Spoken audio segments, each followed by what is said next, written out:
సాయి ప్రసాద్ రెడ్డి సుపుత్రుడు మన ఆదోని యువరాజు మనోజ్ రెడ్డి గారు ఈరోజు ఈ స్కామ్లో అవినీతిలో ప్రథమ ప్లేస్లో ఉన్నారు. ఖచ్చితంగా తగులుతుంది, కర్మఫలం వదలదు సాయి ప్రసాద్ రెడ్డి గారు. కాలు చూస్తే ఇది వైసీపీ పార్టీ కాదు, గొడ్డలి పార్టీ అని ఈ మీడియా ముఖంగా తెలియజేస్తున్నారు. ప్రసాద్ రెడ్డి గారిని వాళ్ళ రాజకీయ జీవిత భవిష్యత్తుకు పెద్ద సవాల్ విసురుతున్నాను.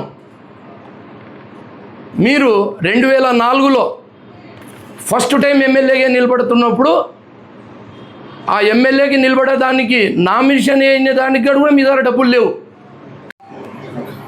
మన ఆదోని వైసీపీ పార్టీ జమీందార్ సాయి ప్రసాద్ రెడ్డి ఎక్స్ ఎమ్మెల్యే గారి అవినీతి గురించి నేను ఎప్పుడు ప్రెస్ మీట్ పెట్టినా, ఎప్పుడు పేపర్ ప్రకటన ఇచ్చినా ఆ రోజు బాధితులకి న్యాయం జరుగుతుంది. ఆ రోజే కానీ మరి అదే రోజు వాళ్ళ ఇంటికాడ డబ్బుల వర్షం కురుస్తుంది. ఈ మాట ఎందుకు చెప్తున్నానంటే, మా జగనన్న కాలనీలో ఏదైతే స్కామ్ జరిగిందో ఆ బాధితుడు వీడియో మేము రిలీజ్ చేసిన మరుసటి రోజే ఆయన ఇంటికాడ పోయి బేరసారాలు డబ్బులు వాళ్ళతో మాట్లాడుకొని 1 కారు 2 కార్లు 5 కార్లు ఆ ఏరియాలో ఉండే నివసించే ప్రజలందరూ ఆశ్చర్యపోతున్నారు. ఏమోపా ఈ బసప్ప ఇంటికి ఇన్ని కార్లు వస్తున్నాయి, కార్లలో డబ్బులు తీసుకుపోయి వాళ్ళ ఇంటికి బిజినెస్ చేసుకుంటున్నారు. నువ్వు మీడియా ముందు రావద్దు, నువ్వు సలీంభాయ్ దగ్గర ఏదైతే చెప్పినావో అది వాళ్ళు ప్రూవ్ చేయాలంటే నువ్వు పోవాలి, అక్కడ పోవద్దు అని. కానీ మీరు మీడియా ముందు ఏం చెప్తున్నారు? ఈ వీడియో 2 సంవత్సరాల వెనకది అని చెప్తున్నారు. మరి ఇదే నిజమైతే వాళ్ళ ఇంటికాడ కార్లు తీసుకుపోయి మీరు డబ్బులు ఎందుకు ఇస్తున్నారు? అలాగే ఎవరైతే ఈ జగనన్న కాలనీ బాధితులు ఉన్నారో, ఆ రైతు బసప్ప గారు ఉన్నారో, వాళ్ళకి 5 కుమారులు. మీరు ఒకే కుమారుకి ఇచ్చినారు, మిగతా 4 కుమారులు కూడా ఇప్పుడు రెడీ అవుతున్నారు వచ్చి మీడియా ముందు చెప్పడానికి.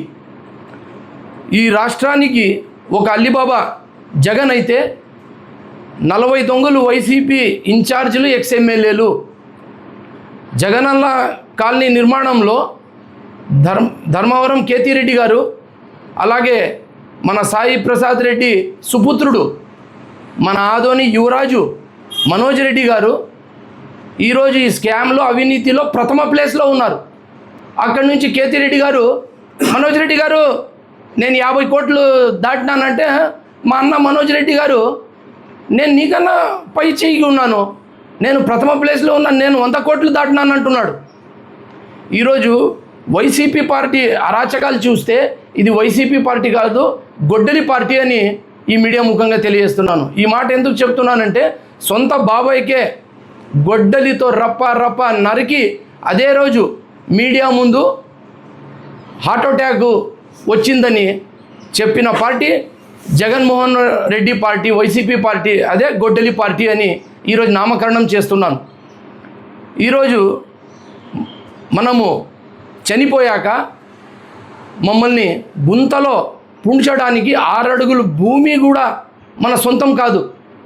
అటువంటి పరిస్థితులలో పేద ప్రజల కష్టాన్ని, వాళ్ళ కష్టాన్ని బెదిరించి దౌర్జన్యం చేసి అమాయకుల రైతుల భూములను మోసం చేసి లాక్కుంటుంటే అనంత కరుణామయుడు అపార కృపాశీలుడైనటువంటి అల్లా సుబ్హాన తాలా చూస్తున్నాడు. కలియుగ దైవం వెంకటేశ్వర స్వామి చూస్తున్నాడు, యేసుప్రభు చూస్తున్నారు. పేద ప్రజల ఉసురు ఖచ్చితంగా తగులుతుంది, కర్మఫలం వదలదు సాయి ప్రసాద్ రెడ్డి గారు, మీకు కర్మఫలం వెంటాడుతుంది అని ఈ మీడియా ముఖంగా తెలియజేస్తున్నాను. అలాగే జుబా చేసేటప్పుడు మన ముల్లా చేతిలో కోడి ఎట్లా విలవిలలాడుతుందో, జగనన్న కాలనీ నిర్మాణం కోసం రైతులు ఇచ్చిన భూములు, ఆ రైతుల డబ్బులు రావాలని సాయి ప్రసాద్ రెడ్డి చేతిలో విలవిలలాడుతుంటే, అయ్యా మహాప్రభు మా డబ్బులు ఇవ్వండి అని కోరుతుంటే కనికరం లేని రాక్షసుడు మా Adoni YCP ex MLA Sai Prasad Reddy అని ఈ మీడియా ముఖంగా తెలియజేస్తున్నాను. ఒక్క రైతు దగ్గరే మీరు 73 లక్షలు తీసుకుంటే మిగతా 93 రైతుల దగ్గర ఎన్ని కోట్లు తీసుకున్నారో అది మిమ్మల్ని ఓట్లేసిన ప్రజలకు మీరు జవాబు ఇవ్వాలని ఈ మీడియా ముఖంగా తెలియజేస్తున్నాను.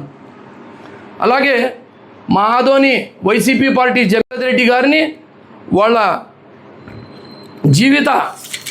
రాజకీయ జీవిత భవిష్యత్తుకు పెద్ద సవాల్ విసురుతున్నాను. మీరు 2004లో ఫస్ట్ టైం ఎమ్మెల్యేగా నిలబడుతున్నప్పుడు ఆ ఎమ్మెల్యేకి నిలబడేదానికి నామినేషన్ అయిన దానికి కూడా మీ దగ్గర డబ్బులు లేవు. కడపత్రాలు పాంప్లెట్లు ముద్రించుకోవడానికి కూడా డబ్బులు లేవు.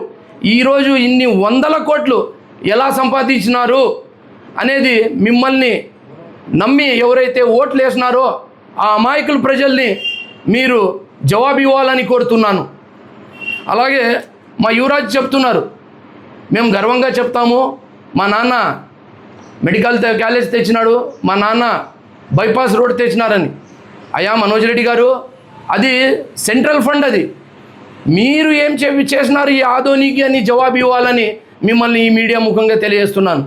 సరే, మీరు గర్వంగా బైపాస్ తెచ్చినారంటున్నారు, కానీ ఆ బైపాస్లో ఇన్సైడ్ ట్రేడింగ్ చేసి ఏదో చోరీగమాల్ సస్తా అన్నట్ల ఆ అమాయక రైతుల్ని మభ్యపెట్టి ఆ రోడ్డు రాకన్నా ముందు మీరు ఎన్ని ఎకరాలు తీసుకొని ఈరోజు సస్తాతో తీసుకొని ఈరోజు 100 కోట్ల ఆస్తి చేసుకొని ఈరోజు అమ్ముకొని తెలంగాణలో పెట్టుబడులు పెడుతున్నారు.